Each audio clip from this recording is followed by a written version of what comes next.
dance is the joy of movement and the heart of life. Let this performance fill our hearts with energy, patriotism. To mark the beginning of today's cultural event, we now present a welcome dance performed by a talented 11th standard girl. தாய் தமிழின் பாரம்பரிய செல்வங்களுள் முத்துரை பதித்த ஒன்று பரதநாட்டியம். சாஸ்திரத்தையும் சாந்தத்தையும் இணைந்து இசையும் இலக்கியமும் பிணைந்து உருவான இந்நடனம் நம் பண்பாட்டு மரபுகளின் ஆழத்தையும் சேரர் சோழர் காலத்து வீர ஆவியையும் தைரிய சிந்தனையும் உங்கள் கண்முன் உயிர்ப்பிக்கிறது. சுதந்திர தின கொண்டாட்டத்தின் இனிய வரவேற்பாக எங்கள் மாணவர்கள் வழங்கும் இவ்வேச பரதநாட்டியத்தை அனைவரும் ரசிக்குமாறு அன்புடன் அழைக்கிறோம்.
That was amazing.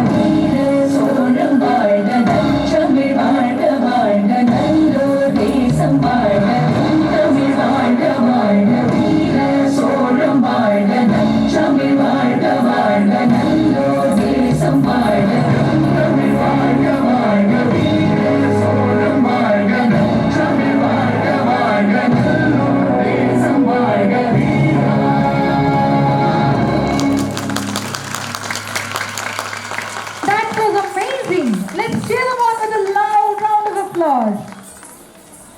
Day of pride with words that echo patriotism. We now invite Abhinaya Sri of 11th standard to deliver an inspiring English speech. Dignitaries, teachers, and my dear friends, a very happy Independence Day to all of you. Today is not just another date on the calendar. It is a reminder of courage, sacrifice, and dream that gave birth to our freedom. Freedom is the open window through which pours the sunlight of human spirit and human dignity. On this glorious day, years ago, our nation broke the chains of oppression and stood tall, free, and proud. It wasn't easy. It took sweat, struggle, sacrifice, and most importantly, unity. Thousands gave their lives so that we could live as free citizens with rights, choices, and dignities. Let us remember those brave souls, not just the leaders whose names are etched in history, but also the countless unnamed heroes who lived and died for our independence. The price of freedom is eternal vigilance. Independence doesn't mean the end of responsibility. In fact, it is the beginning of it. True freedom is not just about waving the flag or singing the anthem. It's about ensuring justice, equality, and opportunity for every citizen, irrespective of their background. We, the youth, are the torchbearers of this legacy. It's now up to us to protect what we have earned so dearly. We must fight not with weapons, but with education, innovation, dignity, and unity.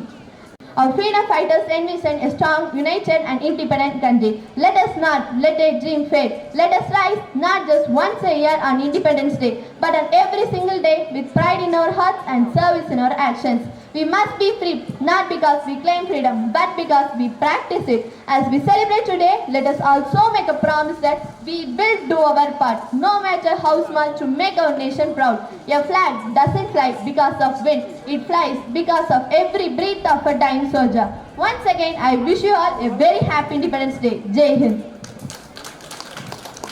Thank you, Abhinav Ji, for those powerful words.